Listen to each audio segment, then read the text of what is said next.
اعوذ باللہ من الشیطان الرجیم ایک چھوٹی سی کتاب ہے جس کا نام ہے دعائیں محمد فاروق خان MA کی طرف سے، اور یہ تیسری دعا ہے اسلامی زندگی کی طلب کے بارے میں۔ اعوذ باللہ من الشیطان الرجیم اللہم احفظنی بالاسلام قائمہ واحفظنی بالاسلام قائدہ واحفظنی بالاسلام راقدہ ولا تشمت بی عدوا ولا حاسدا اللهم إني أسألك من كل خير خزائنه بيدك وأعوذ بك من كل شر خزائنه بيدك۔ حاکم ترجمے کی طرف آئیں گے، یہ صفحہ نمبر 25۔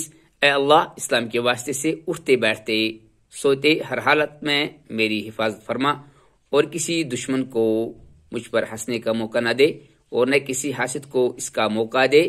اے اللہ، میں ہر ایک بلائی کا تجھ سے طالب ہوں جس کے خزانے تیرے قبضے قدرت میں ہیں، اور میں ہر ایک شر سے بچنے کے لیے تیری پناہ چاہتا ہوں جس کے ذخیرے تیرے قبضے قدرت میں ہیں۔ آمین یا رب العالمین۔ اللہ تعالیٰ سے دعا گو ہیں کہ یہ دعا ہم ہر وقت اور ہر دن تلاوت کریں۔ آمین یا رب العالمین۔